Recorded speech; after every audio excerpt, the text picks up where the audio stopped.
Hello, everyone, and welcome to our monthly creative salon for paid subscribers. I am delighted to see you here. Oh gosh, people are jumping in very quickly, which is marvelous. Hello, everyone. Um, Simon is here, and we are going to be talking to him all about serialization shortly. Marie Claire made it. Hello. Good. Substack does some things very confusingly, but it's pretty good at getting people into the lives. I think that's a thing that they do well, very simply. So that didn't defeat you as you feared it would. Hi, Nan. Hi, Eamon. Glad you could come too. I'm seeing some of you twice. I'm not sure if you're here on both your phone and your desktop as well, but maybe it's some kind of quirk. But yeah, a few of you, not all of you by any means, but a few of you are here twice. Danny, Ron, Janet, Carol. So just so you know. Okay, so as I said, Simon is here and ready and waiting. Hello, Simon. Hello. Thanks for inviting me on. Not at all. The pleasure is all ours. Thank you so much for being able to do this, because you are obviously I think of you as the serialization, fiction serializer extraordinaire. You've been not only, how many series now? Oh, that's a good question. What have I done? I've done 4 major serials now, I think. Only one of which was on Substack, but I was used to be on Wattpad and then moved over to Substack, which I'm sure we'll talk about, and completed a 4.5-year serial in January. Oh, that's amazing. That really is amazing. Congratulations. Thank you. What's next? Well, I've been taking sort of a break from the fiction side because I needed to clear my brain out. But I'm gearing up for the next thing, which is going to be quite interesting. I'm going to revisit one of my earlier serials and do a sort of edit job on it, and then serialize that out on the newsletter, because like 90% of the people who are subscribed to my newsletter here will never have read it because it was on a completely different platform 10 years ago. So the opportunity to go back and kind of refresh it a little bit and tweak it and expand it as needed, and then put it out to a completely new audience is going to be a new way of doing it for me, which I'm quite excited to see what that ends up becoming. That's marvelous. Absolutely. We'll all be watching. So good luck with that. Okay, so we always begin the salon with a little bit of an update as to where everybody is. So everyone, feel free to use the chat space. It is your space for the purposes of the salon. Salon isn't two people talking at you.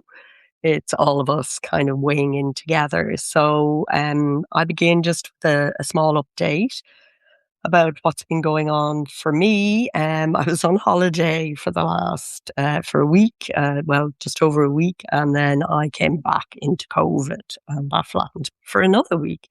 So April was not the month that I kind of hoped it would be. However, I did, get a lot done around this whole topic that we're going to be talking about today, in that I did a post about reading a serialized, a serialization, a serial. What's the correct term, Simon? What's the easy term? Let's start. Let's ask you that. Yeah, I'm never sure whether it's a serialization or a serial. Are you serializing? I don't know if there's an official term for it. I'm going to call it serial because that's the shortest one. Yeah, I used to use serialization a lot, but I think I've mostly gone to serial just because it's shorter. Yes, exactly. All right.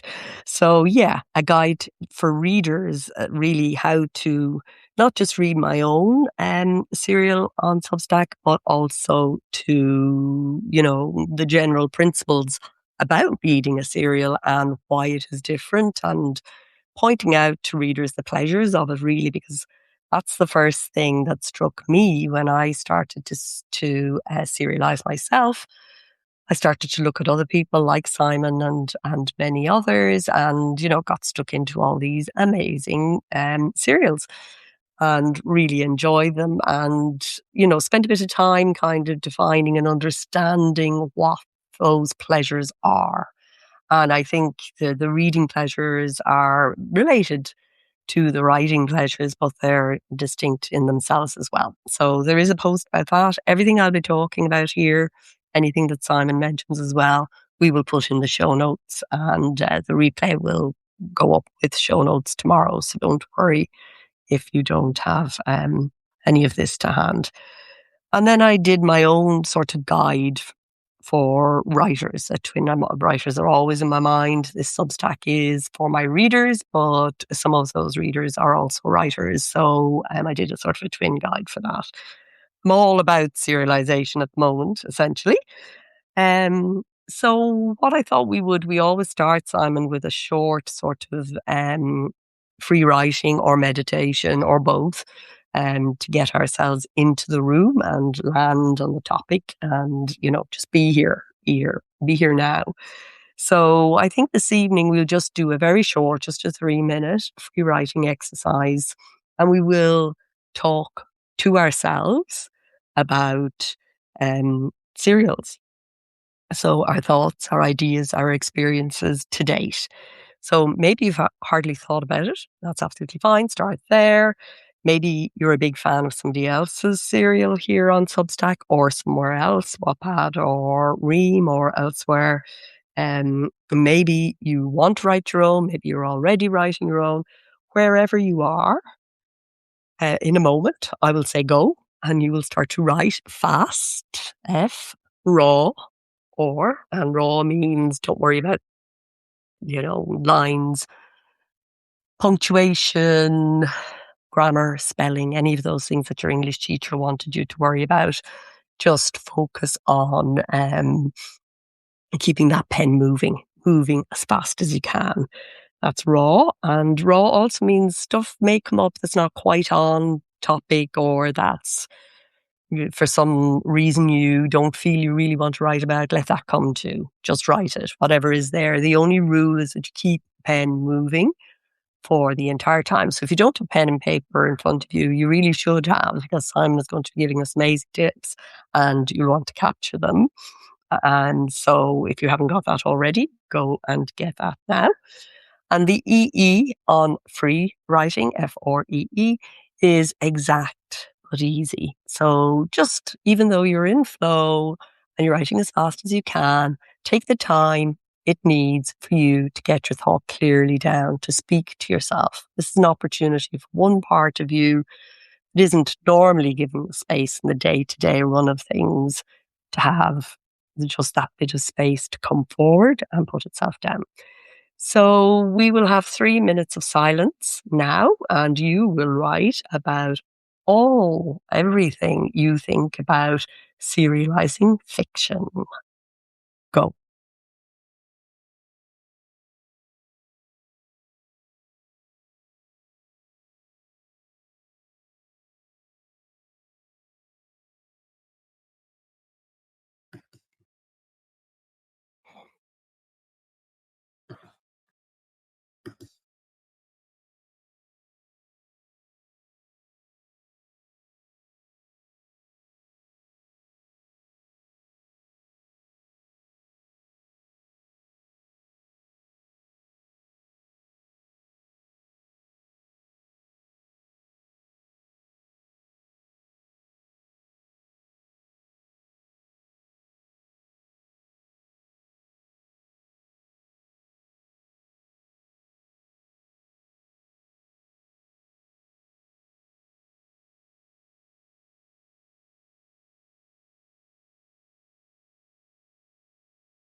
Keep the pen moving. One more minute.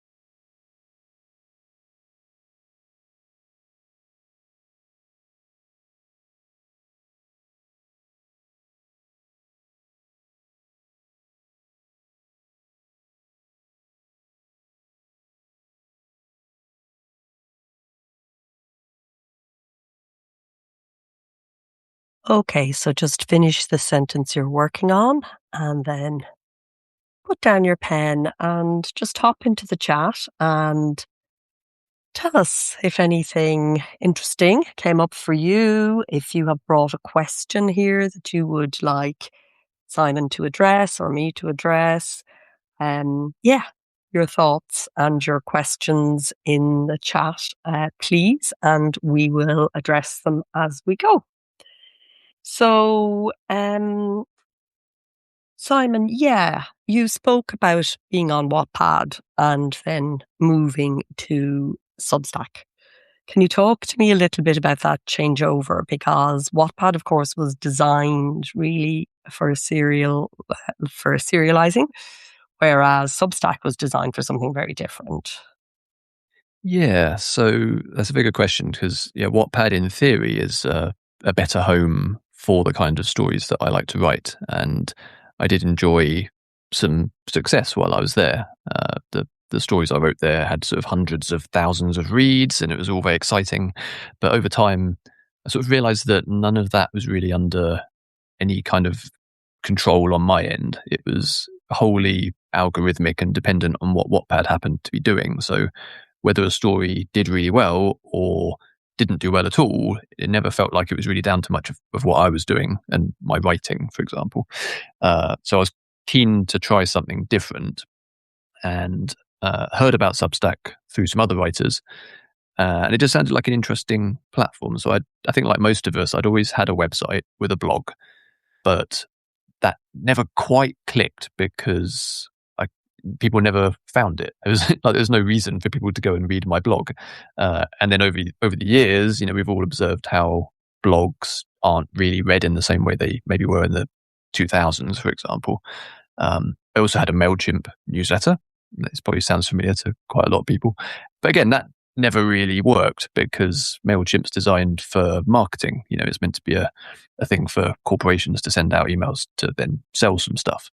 So nothing ever felt like a good fit. And then when I tried Substack, it felt like it was taking the idea of the blog and the idea of MailChimp and having a newsletter and sending mails directly to readers and sort of putting them together in a way that in retrospect seemed really obvious. It's weird that no one else had really done it in that way.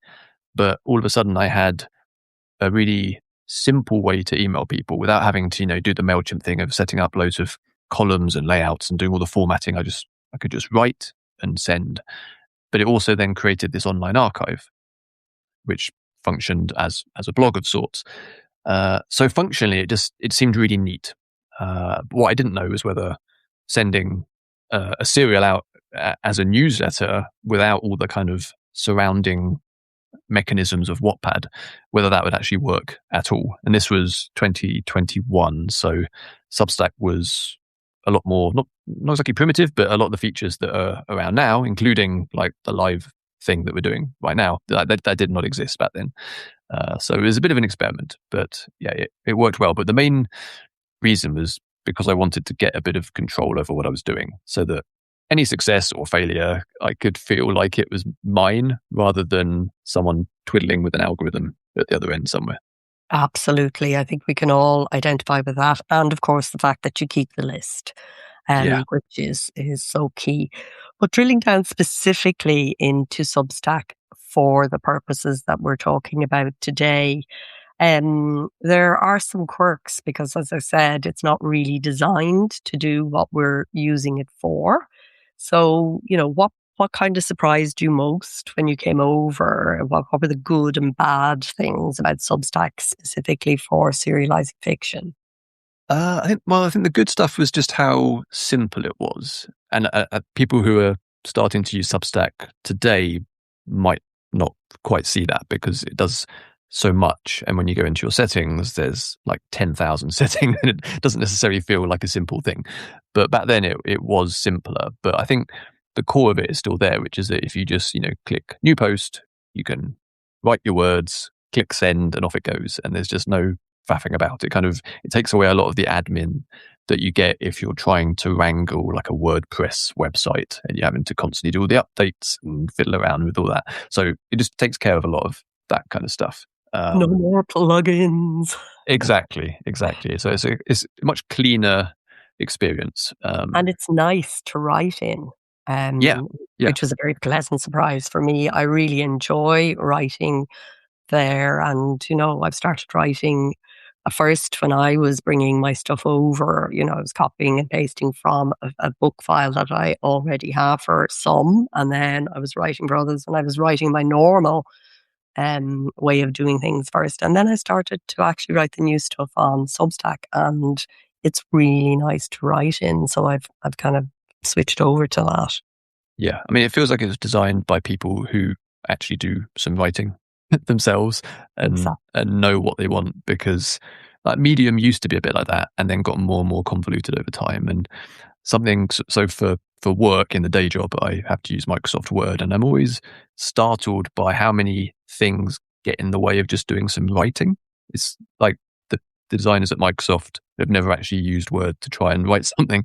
And Substack it just does what it's meant to do, basically, in that regard. In terms of quirks and, sort of more negative quirks, we'll probably get into it later, but, it's not designed for serials at all. Basically, it's like let's get into that right now. I think that's probably one of the most important things for people to understand as they're considering whether they're going to do this, or as they're doing it and wondering why maybe things aren't working for them. Mm-hmm. What does it mean that it's not designed for this? Right. So if we look at Wattpad, for example, the entire structure of the site is that you have books, essentially. And, an author can have multiple books, and inside a book, it has chapters. It's like you expect with an ebook or a print book or what have you. But you can then send those chapters out at whatever intervals you want, once a week or what have you. But from the reader perspective, it's a bit like reading on a Kindle or something. Like, it makes sense. On Substack, where it came from, it was very much designed for kind of essays and think pieces. So stuff around tech and finance and philosophy and that kind of stuff, where the assumption is that it's an individual essay. So it might be that a writer has their newsletter and they send out lots of essays, but they're not linked other than being by that writer. The idea of there being, say, a block of 10 essays that go together in serial form, whether it's non-fiction or fiction, doesn't really matter, but that's not really supported. It's fairly rudimentary in how they conceive of that. So, for example, if someone is on chapter 5 of a serial on Substack and they want to jump to chapter 2, there's no built-in way for them to do that very easily. Whereas on Wattpad, or if you're reading an ebook, you can usually pop down a menu and you get a little table of contents and you can just hop around where you want to, like you might if you were flicking through a print book.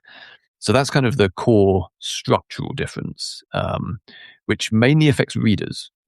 It doesn't affect me as a writer so much, but for readers, it builds in a bit of a barrier to having a nice experience. It's a user experience issue, really, which I've been badgering Substack about since I got here, basically. But they have yet to implement some of these features. So what that means practically is that as writers, we have to do a bit of the heavy lifting to provide some of that kind of navigational functionality for readers. And of course, the serial fiction community on Substack are very innovative and creative in getting around some of these limitations. So can you talk to us a little bit about what you've seen people do and what do you do yourself? Yeah, so I think it took me a little while to figure out some of this, even though in retrospect, again, it seems really obvious. But when I started serializing on Substack, I just post out the new chapters, and that was it. A post would be a chapter.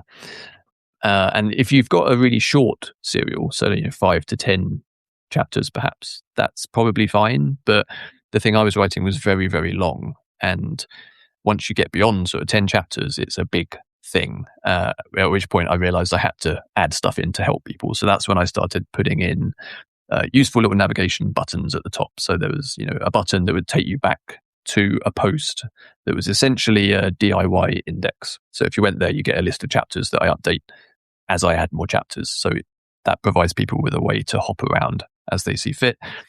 Extra buttons to do like previous chapter, next chapter, that kind of thing. And then I started putting in a kind of previously on little paragraph at the top of each chapter, so that if someone dropped into the chapter, they would have some kind of context about what was happening. And that's useful for completely new arrivals, but also for readers who maybe read a few chapters and then dropped off for a bit, or maybe haven't read it for the last few weeks and they're just trying to locate themselves within the story. So just lots of little bits and pieces like that. I think thinking a little bit like a television series helped me. So I was like, okay, if someone's tuning in halfway through a season of a TV show because people have said it's really good, like what do they need to just have just enough context to not be completely confused by the thing? And if they like the look of it, how can they, go and get the box set or go back to episode 1 somehow? And how does that work? And yeah, it's things that are this kind of stuff that's built into Wattpad, or if you're watching a TV show on Netflix, that kind of functionality is built in some way. But on Substack, it still requires us to manually stick in some of those buttons at the top and the bottom of our chapters. Yeah, and having picked your brains and the Fix Stack people, I've done all of what you have recommended from the start, really. And I think that has definitely helped compared to what I've heard other people who haven't done this, their experience. So thank you for all that good advice. And when you're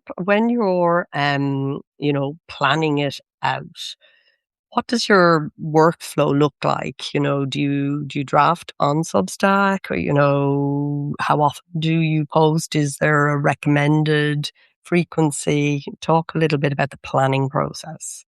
Yeah, so with the fiction, because I write on my newsletter, I do a mix of non-fiction and fiction, which I think for me has been quite important. But to look at the fiction initially, I use Scrivener for all of my fiction writing. I have done for over a decade, and I don't think I could write in the way I do if I didn't use Scrivener. So there's kind of two ways of doing a serial, which is the first one is you write the whole manuscript, as if you were just trying to publish a normal book. And then once you finish the manuscript and it's all ready to go, you then chunk it up in some manner and put those out bit by bit. Or you write and publish as you go along, which is a bit scarier, and it's not for everyone, but that's how I like to do it, because the act of doing a serial is what actually helps me keep coming back to the page and keep writing in a consistent manner. So Scrivener helps me keep everything in my head in order, basically, so I don't get into a complete tangle. So I write in Scrivener and then transfer it over to Substack for publication. And I do plan out quite a lot where I'm going. So there's a rule I have, which is that I never go back and edit earlier chapters to fix plot holes that I've fallen into. Like, it's up to me to not do that, basically, because I think it's unfair to readers if you're shifting the sand under their feet. Like, I'll go back and fix typos or something if someone points that out. But otherwise, once it's published, what happens in the chapter has happened. A bit like if you're watching a TV show, they don't go back and change the episodes early on in a show. And similarly with a TV show, when they start broadcasting season 1 of a show, they haven't written, let alone filmed, season 5 yet. So the way I like to write serials is a bit like that. So you're kind of building it as you go along. And then, it's just kind of keeping up with that particular train while it's barreling down the tracks.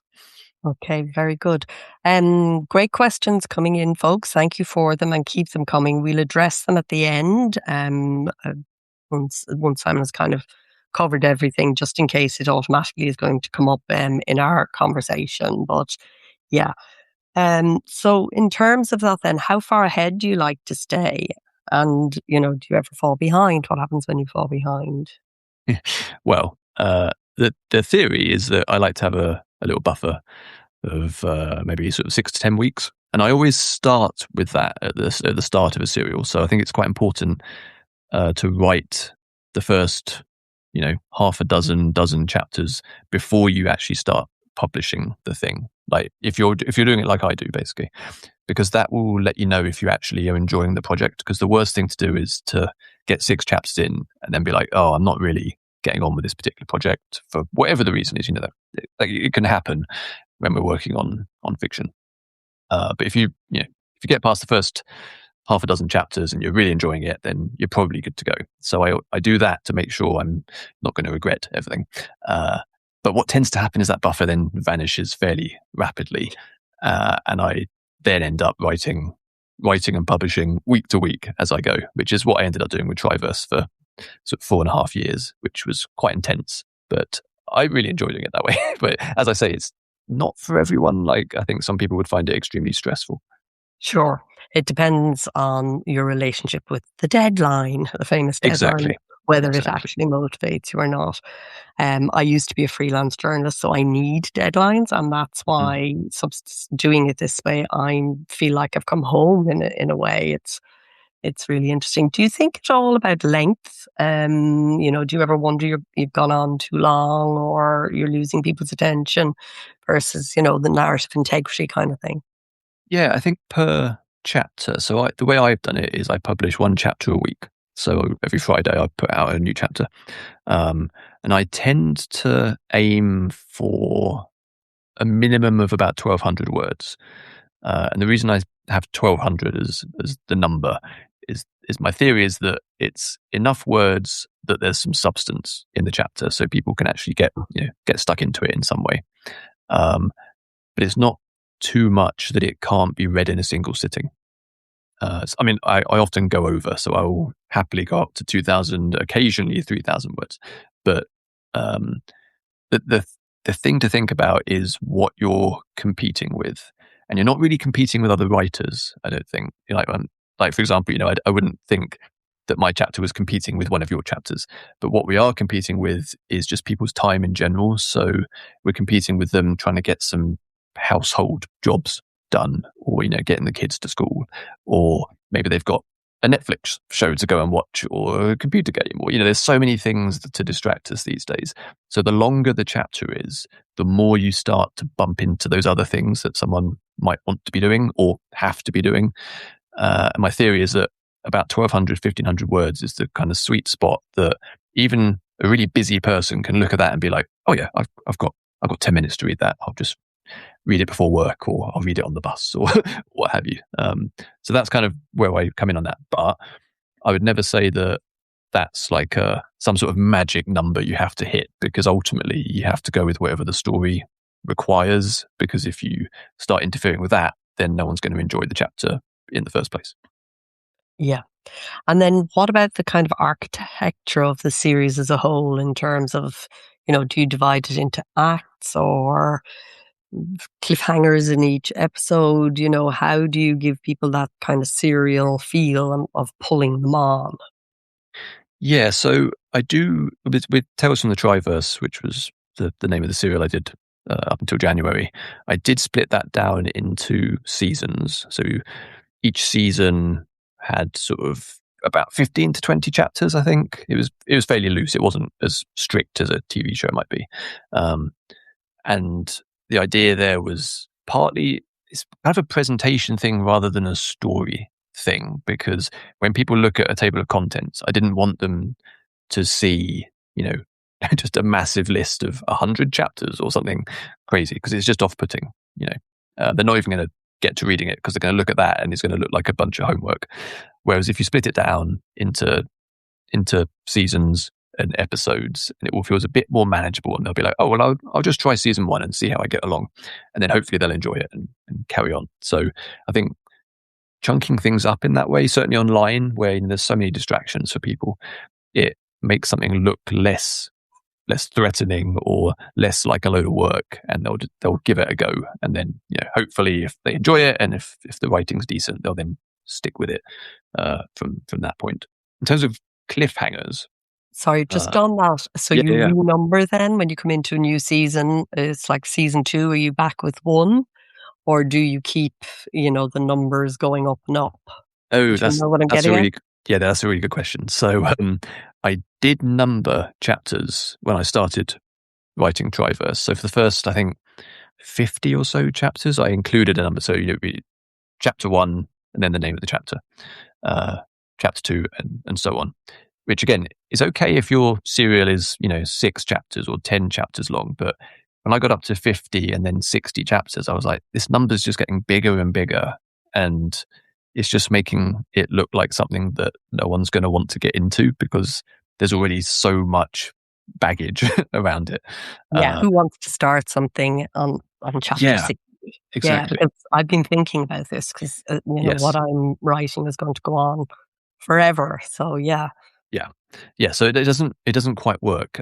So I actually removed all the chapter numbers from the chapters and just went with the titles of them. On the table of contents, I still number it there.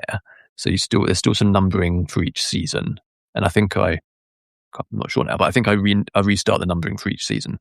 But I don't do an overall count, and in the title of each post, it doesn't have the number there because it doesn't really help with navigation that much. And the only result it does have is to make the whole thing look massive and monolithic and like something you can't be bothered with.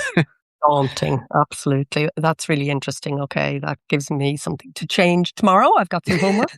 Yeah. But it really is a good point. It doesn't really help with navigation, and and resetting the numbers then on the index page probably makes sense to make it, Act 2, Episode 1, rather than Episode 13, Act 2, Episode 13, and keep, what I'm trying to get at. Yeah. Okay, very good. And then we do have a question which I will address now because it's linked to this idea of your own index page versus the section page that Substack gives you. So Charlie has asked here about, do you put your serial in a separate section? And he's wondering about emailing, which we'll get to in a minute. But do you only do this, or do you have other things and then this is in a separate section for you? Yeah, so I did put the serial into its own section because the other part of what I do with my newsletter is that on Mondays, so fiction goes out on the Friday. On the Mondays, I send out a non-fiction sort of essay of some sort, which is usually to do with writing. It's usually to do with serial fiction writing, like how to do X, Y, Z. It's quite often tied to the fiction that I've been writing that week, but some people want to get both. Some people just want the fiction. Some people, so creating a section is really useful in Substack because it's kind of like a sub newsletter underneath your main newsletter. So people can then go into their account preferences for my newsletter and tick and untick what they want to get. So they can get the nonfiction and the fiction, or if they're just there for the writing advice stuff, they can turn off the fiction and, I won't be offended.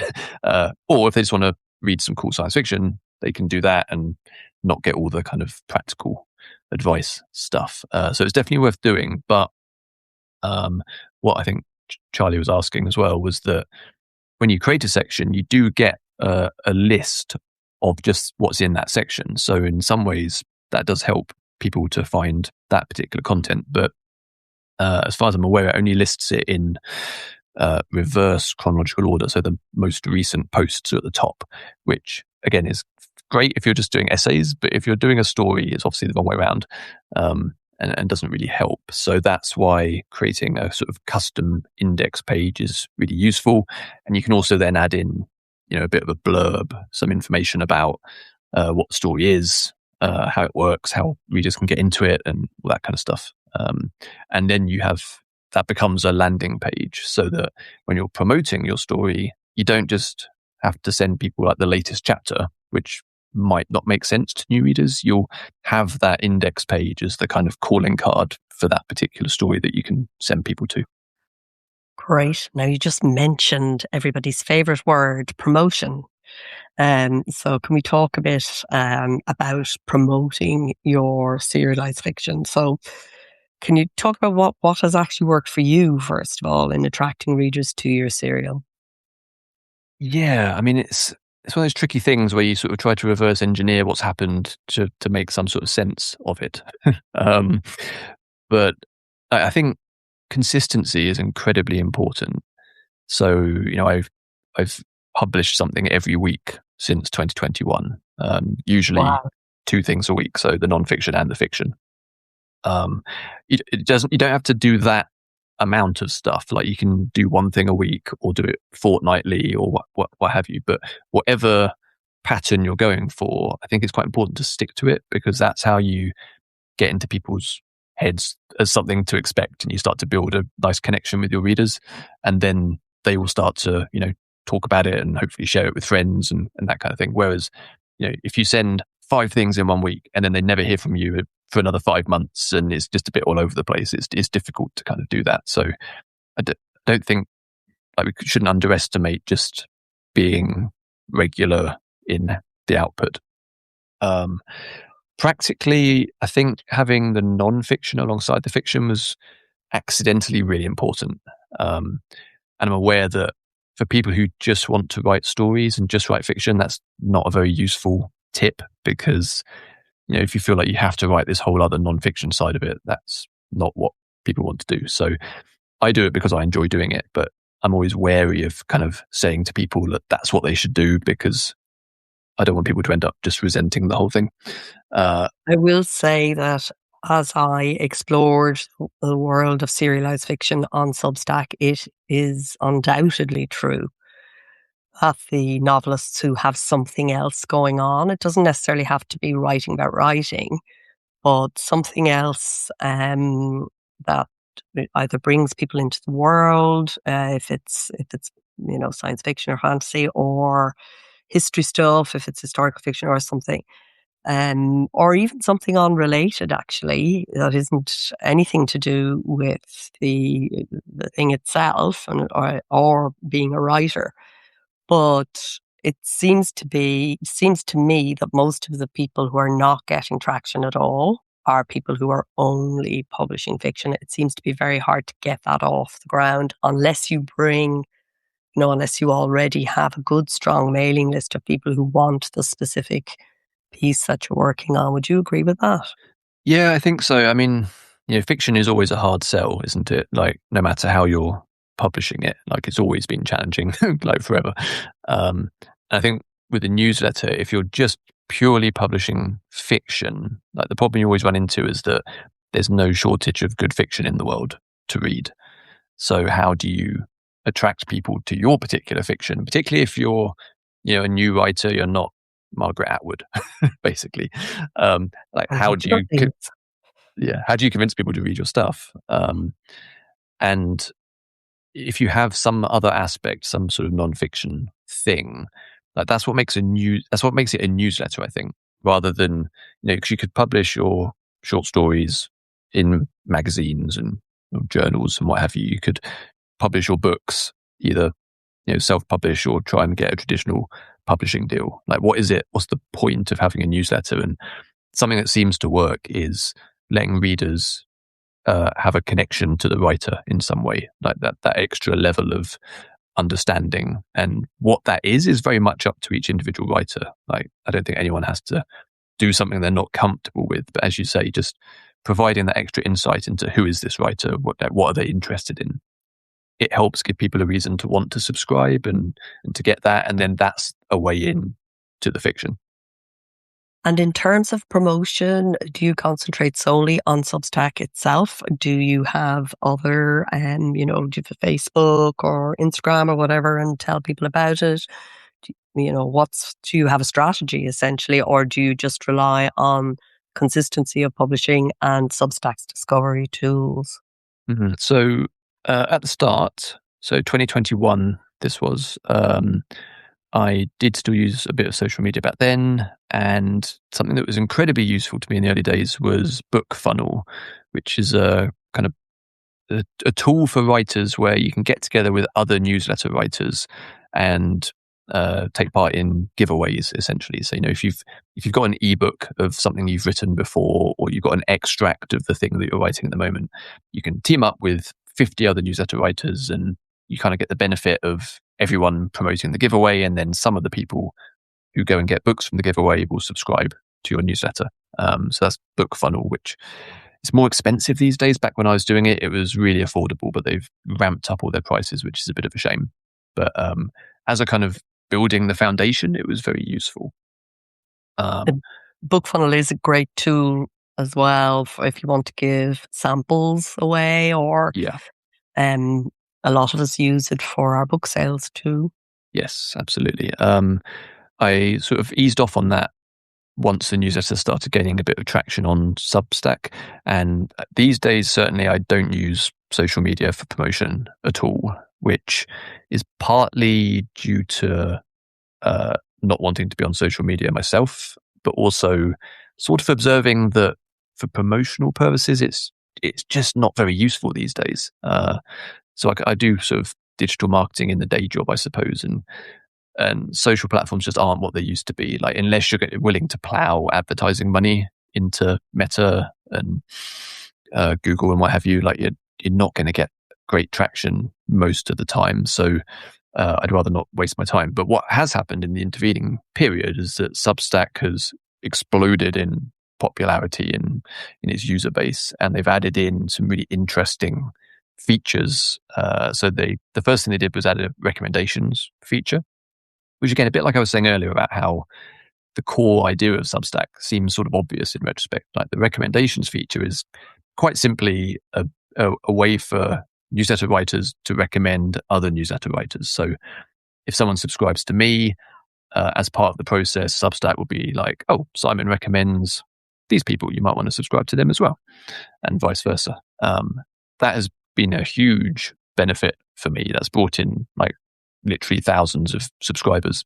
And the good thing about it is that, if it's done properly, I only recommend newsletters that I'm actually interested in. So if somebody's interested in what I write, there's a good chance they'll be interested in the stuff that I'm recommending, and vice versa. So it's a very kind of high value thing for readers as well. And then after that, they added in Substack Notes, which is their sort of Twitter-like thing. And that's also been pretty useful in terms of just kind of being noticed and keeping my head above water, I suppose. How do you use Notes specifically to draw eyeballs to the series? Yeah, so I think taking part in conversations shouldn't be underestimated. So if you're just broadcasting like, here's my new chapter, that doesn't get you very far necessarily. But if you follow a bunch of other serial fiction writers, there will be interesting discussions going on about serial fiction, and there'll also be readers who are following those people. So if you take part in those conversations, not in a kind of cynical promotional way, but if you're writing serial fiction, chances are you're really interested in it, so you'll probably have something interesting to say. And just being part of the community and contributing in that way inevitably lets people notice you, because if you say something interesting, they'll see your little note and be like, oh, who's this person? And they'll go and check out your work, and then potentially you've got a new reader. So yeah, it does work. One thing I would say with Notes, if you're a writer on Substack, is to treat it sort of semi-professionally, I suppose. So for example, I don't post about politics particularly on Notes. I don't ramble on about like what I've had for breakfast and that kind of thing. I don't go off on massive rants like I might have on Twitter back in the day. It's very much like, if you see something from me on Notes, it will be related to my newsletter in some way, like maybe quite loosely. But if someone subscribes to me and then sees some of my notes, they're not going to have like massive cognitive dissonance between what's going on. So that they're kind of always supporting each other in that regard. Substack's pretty good with metrics and stats and things. Do you engage with your stats? And if you do, which ones do you tend to pay attention to? I mean, I keep an eye on them. I'm someone who's quite interested in data in that way, but I think it's also a trap, isn't it? Like it's quite a dangerous thing to pay too much attention to. So I kind of keep an eye on it, but try not to let it sway me too much. So, for example, a couple of years ago, I did like a series of videos about how to use Substack because I saw a lot of people who just were getting confused and didn't know how to use it. So I had a background in making tutorial videos like professionally. So I was like, oh, well, I'll do some of those just for kind of fiction writers using Substack. Didn't think too much of it. And then those videos did really unexpectedly well. And, I can go into the stats and see how many subscribers they brought in. And I could look at that and, if I was doing it from a sort of growth mentality, like a business end, I'd probably look at that and be like, well, I have to pivot to video. Everything I do now will be video tutorials because that's incredibly successful. I didn't do that because I actually just want to write science fiction and fantasy stories. So I kind of stuck with that. But I think it's it's an example of how having all the stats and being able to see which posts and which notes and what have you contribute to your newsletter growing is brilliant, but also can lead you down paths that could end up, like the end result could be you end up hating doing the thing you're doing because you kind of get captured by your own metrics in a way. Interesting.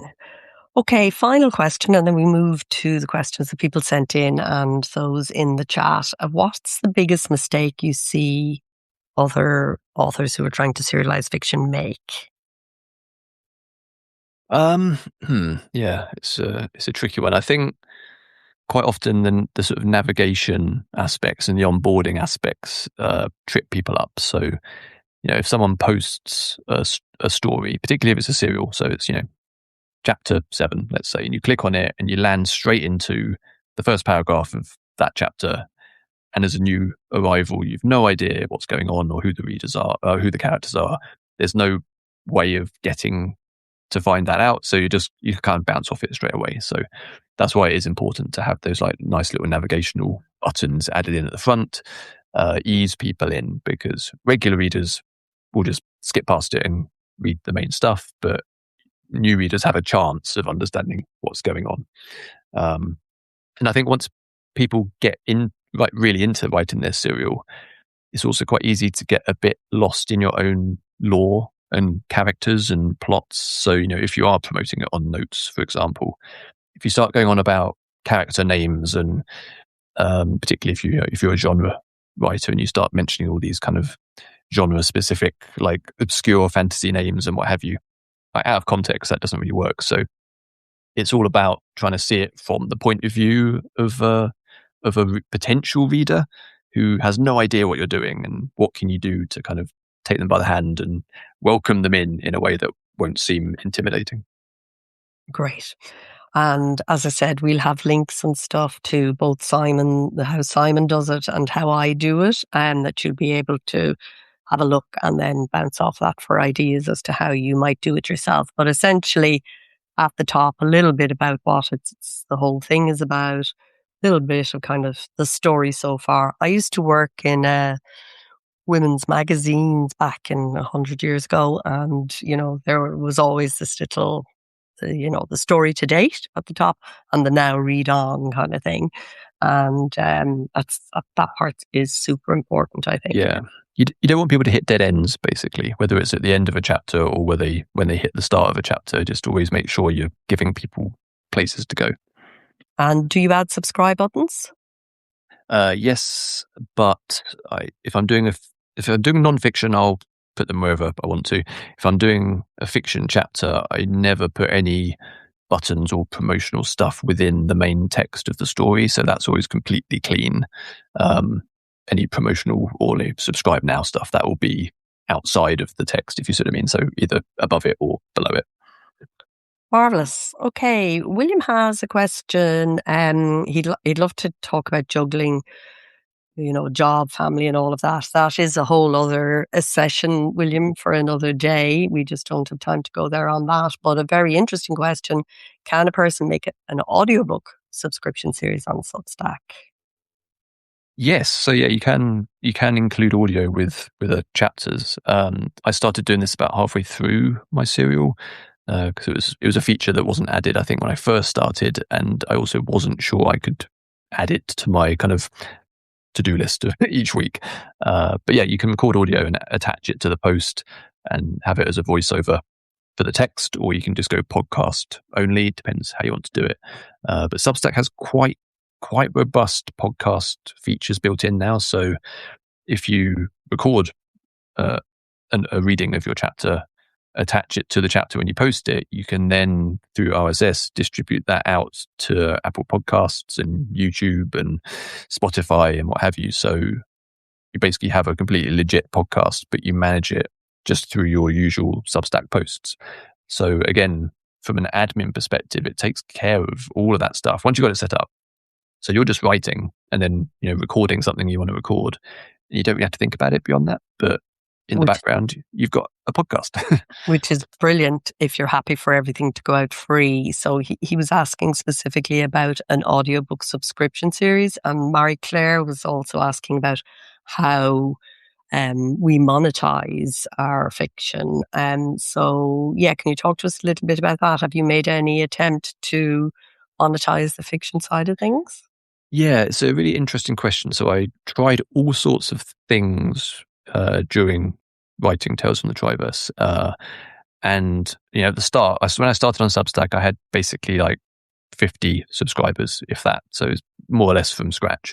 The problem I had was that the monetization stuff that I tried didn't really work when I was so new. So because if you pay all your fiction, no one's going to go and try it. Like, unless you're already a known name, the truth of it is that it's very difficult to get people to pay to read completely unknown fiction. Not because it's bad. Yeah, they might love it, but there's no shortage of stuff for them to go and read. They probably have a massive to read pile anyway. So I tried early access. So paid subscribers could read it first and then it would unlock for everybody else. But that didn't quite make sense because it just meant that I couldn't really promote the chapters because no one was there to read it. All the various different ways I tried it never quite made sense. And what I eventually did was make everything completely free, which sounds a bit counterintuitive. But as soon as I made everything completely free, I then started slowly to see paid subscribers show up. And I think for me, what I've realized over time is that publishing via a newsletter is less like having a product. So, if you publish a book, like a print book or an ebook, that is a finished product and people are buying that thing. But if you have a newsletter and people are subscribing to you for a kind of, a long-term interaction where you're sending them stuff every week or what have you, they're subscribing to you more than to the story itself. And in that case, it becomes more of a kind of patronage model. So a bit more like Patreon, people who have support over there. And as soon as you start thinking about it that way around, it makes a bit more sense because the people that were subscribing to me weren't getting anything for their paid subscription. Like, there was like some minor perks, but essentially they were choosing to take out a paid subscription despite the fact they weren't getting anything. And I was like, this doesn't make any sense. But as soon as you stop thinking about it as, finished products that people are buying, and it's more that they just want to support you because they're enjoying what you do, I think that kind of makes a bit more sense of it. Subsequently, since finishing Triverse, I have now turned on a paywall, which is time-based. So everything is free when I send it out, so everyone can read everything I do. But after 6 months, it slips behind the paywall. So that means that the archive is the value proposition for paid subscribers. They get, 5 years worth of hopefully interesting posts. But if you're subscribed, you still can read everything as it comes out. And that seems to be working quite well so far. So you don't, when publication, those of us who are kind of used to the publication twirl, if you like, it feels odd to have it all out there, free of charge, and then be asking people to buy the book. So, I've had various people recommend different things. The last act, for example, goes behind a paywall, or as soon as it's published, it goes behind the paywall. You wouldn't agree with that? I think it depends what your end goal is. So if your end goal is to sell actual books, that's maybe a slightly different setup. For me, like I write and publish serial fiction. That's my first thing. I'm not leading up to releasing a book or trying to build up promotional momentum through a book release or anything like that. If that is what you're trying to do, then it's potentially slightly different. And some publishers won't necessarily want to take on your manuscript if it's all out for free. And that kind of thing. So there's other considerations there. But yeah, I'm aware it's quite counterintuitive, but certainly for me as a newcomer and no one had ever heard of me, it worked best to make everything free, because in the end, that's how you get people in the door. And then those people seem to like what they read. They tell other people, recommendations start coming in, and that accelerates your growth. And the more free subscribers you have, the better chance you have of turning some of them into paid subscribers. Whereas if you paywall too much too early, you're not going to get any free subscribers, which then reduces your chances of actually getting paid subscribers. So yeah, it's a slightly different way round of thinking about stuff, I think. Absolutely. And as ever, it depends on, what is your version. I mean, all of us here in the room, your particular definition of success. We are out of time, unfortunately, because I could go on and on. But yeah, thank you so much for everything that you gave us here and for everything that you do on your own stack. And as I said, we'll be linking to that tomorrow in the show notes with the replay. And yeah, if there's anything else you want to share, whatever, let us know. But just tell the good people where they can find you. Yeah, so come and check out the newsletter. It's simonkjones.substack.com. And yeah, every Monday I send out something about writing. And on Fridays, I usually send out fiction, but I'm sort of in between projects. But I'm going to be starting on my new one probably within the month. So that's going to be hopefully worth keeping an eye out for. And there's only 100 other chapters for you to be thinking about. Yeah. Okay, listen, thank you again, Simon. See you on Substack, and good luck with the new project. We'll be watching closely. Thank you very much, and thanks everyone for coming along.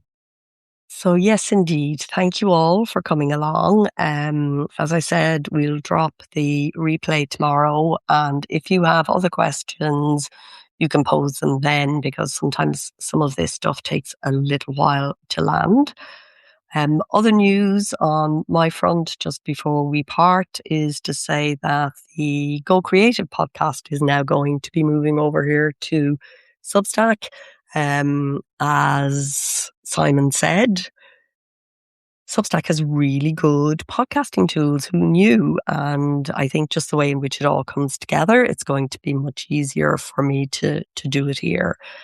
So yeah, I'll be starting that next week or the week after, once we get all the back end and furniture bits in place. And as ever, always interested in hearing what you're doing. So drop into the chat afterwards, and take care until next time. Happy writing, happy reading, happy publishing if you publish, and don't forget to go creative. Bye bye now.